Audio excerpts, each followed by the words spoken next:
lagi Karana dan juga Kak Devin di podcast kami yaitu Desain Berbicara. Hari ini spesial banget karena kita mau belajar dan berbincang-bincang langsung bareng mentor kita yang super duper keren banget. Ada Pak Yogi di sini.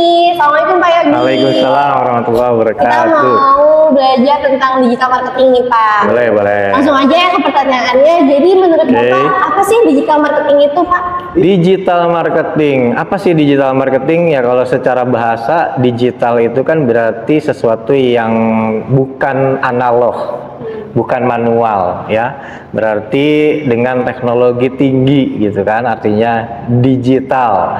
Kemudian sementara yang namanya marketing itu adalah pemasaran ya, pemasaran berarti aktivitas kita untuk menjual sesuatu, pada poinnya kan seperti itu. Sehingga digital marketing itu bisa diartikan kegiatan memasarkan baik produk maupun jasa secara digital, tidak secara konvensional atau tidak secara manual. Memanfaatkan apa? Memanfaatkan segala sesuatu teknologi terkini, khususnya di bidang teknologi informasi. Seperti itu digital marketing itu. Kira-kira begitulah.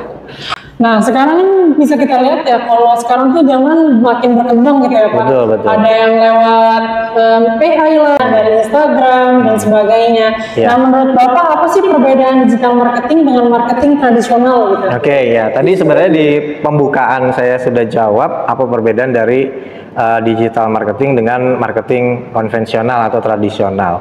Tapi lebih spesifik seperti ini. Untuk mudahnya, untuk bahasa Gen Z-nya, kalau digital marketing mah jualannya online. Kalau pemasaran tradisional berarti jualannya offline.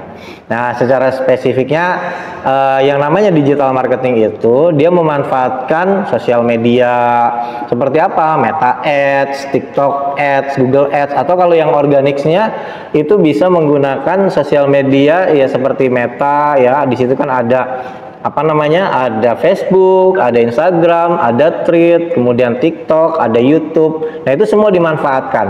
Makanya sekarang kan banyak sekali ya bermunculan influencer-influencer, afiliator-afiliator yang sukses, yang dia hanya modal apa? Yang dia hanya modal live misalkan, atau modal handphone aja, terus dia mencoba untuk menjelaskan tentang deskripsi produk dengan gaya dan cara dia masing-masing.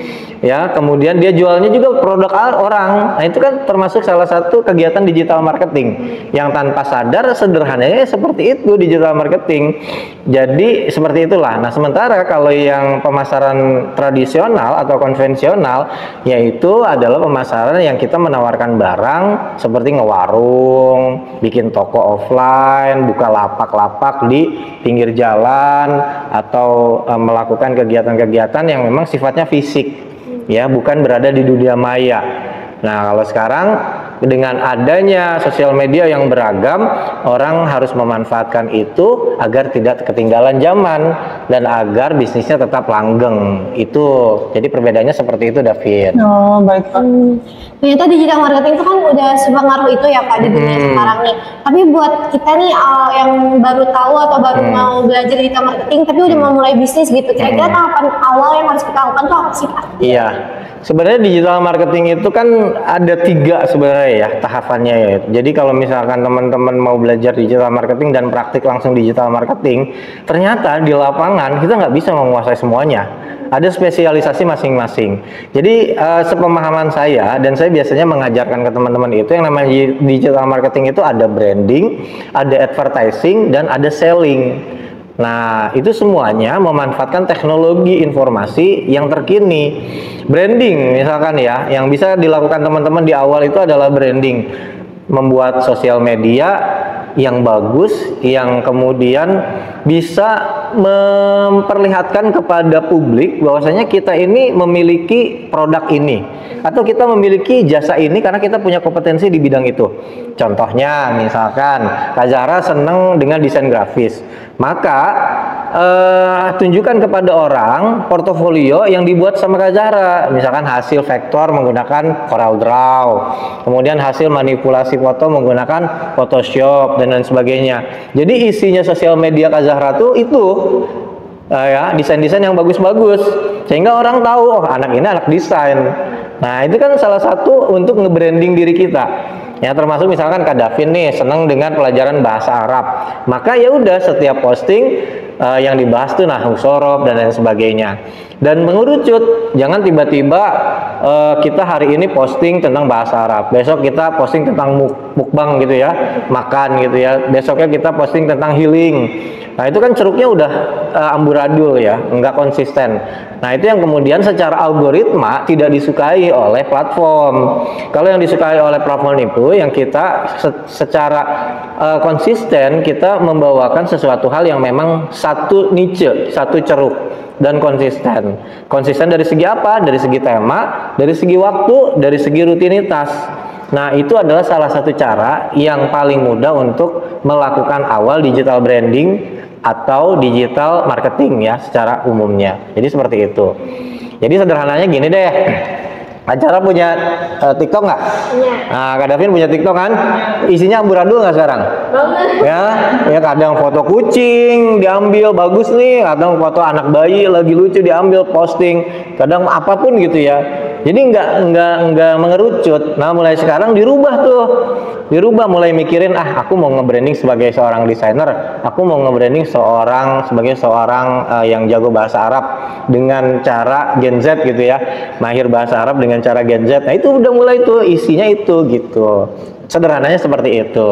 Nah, nanti terkait dengan advertising, selling, nah itu lain lagi, nanti kita akan bahas. Nah, jadi seperti itu kira-kira. Nah, kalau misalkan ya Pak, kita udah konsisten nih bikin temanya di media sosial kita, soal kita mau jualan baju lah, atau kita mau mengajarkan sesuatu kayak gitu.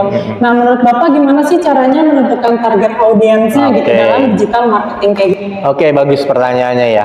Tapi sekarang digital marketing sekarang tuh tidak terlalu rumit seperti dulu. Walaupun akhirnya saat sekarang ini organik itu agak susah untuk berkembang. Sengaja para platform itu akan mengarahkan kita untuk berbayar. Walaupun tidak menutup kemungkinan kalau kitanya rajin, konsisten, kita akan bisa menguasai pasar secara organik. Kalau dulu itu kan untuk mengoptimasi sosial media, kita cukup posting rutin. Kemudian kalau untuk websitenya kita mengoptimasi mesin pencarian yang namanya search engine optimization gitu ya. Nah, itu kita bisa lakukan secara organik. Dan exposure yang diberikan oleh platform, misalkan kawan kita ada 100 orang, maka bisa jadi di angka 50, 30 orang itu masih bisa dapat impresi dari postingan kita. Gitu kalau zaman dulu ya. Tapi kalau sekarang kita punya, misalkan contoh di Facebook, kita punya 5.000 teman, terus kita posting, itu paling impresi yang diberikan nggak nyampe 10%. Gitu. Makanya kenapa postingan kita jarang terbaca, karena yang diharapkan oleh platform itu adalah kita berbayar. Nah, lalu bagaimana untuk berbayar menentukan target audiens? Nah, kalau misalkan target audiens pada berbayar itu lebih mudah. Kenapa? Karena dengan sistem AI sekarang, algoritma sekarang itu orang akan diarahkan, impresinya itu akan disebarkan, tayangannya itu akan disebarkan kepada orang-orang yang memang mencari sesuatu yang kita jual. Contohnya bahasa Arab, kita mau jual e-course bahasa Arab, maka itu akan disebar kepada orang-orang yang mencari bahasa Arab. Ya, nggak akan disebar kepada orang yang mencari otomotif, properti, kolam renang dan lain sebagainya, karena si algoritmanya si platform itu akan mengarahkan ke situ. Nah, ini yang kemudian membuat seorang advertiser itu mudah. Ini sebenarnya bahasanya nanti ya di advertising ya. Tapi secara algoritmanya target audiens itu sekarang sudah akan diarahkan. Paling nanti setting usia, setting lokasi yang akan kita secara manual, secara kendali ada di kendali kita. Tapi selebihnya algoritma platform yang akan melakukan itu. Nah, secara organik sendiri ya misalkan tadi akan diarahkan ketika organik kita sering posting bahasa Arab, maka orang yang nonton itu ya memang punya niche yang bahasa Arab. Senang desain grafis, maka orang yang nonton itu akan diarahkan dengan kecenderungan yang senang desain grafis. Jadi secara algoritma itu seperti itu. Jadi target audiens itu akan datang dengan sendirinya. Ya, itulah yang terjadi saat ini ya, dengan algoritma yang terjadi sekarang. Seperti itu, Davin. Oke, itu mungkin. Oke, Ternyata pembahasannya dalam banget ya, daging banget guys kita ya. Betul sekali. Keren banget ya, tapi sayangnya kita belum bisa sempet praktek. Mungkin nanti di video selanjutnya kita bakal coba praktek nih. Kita akan bahas lagi lebih dalam lagi tentang digital marketing. Jadi buat teman-teman jangan lupa untuk stay tune terus ya kayak nantikan video kita selanjutnya. Oke, mungkin video podcast kita kali ini sampai situ aja. Terima kasih Pak Yogi untuk hari ini. Sama-sama Kak Davin, Kak Zahra. Tetap semangat. Iya, semangat. Terima kasih juga buat teman-teman. Terima kasih sudah nonton video ini. Sampai ketemu terus ya di channel YouTube kami Desain Bicara.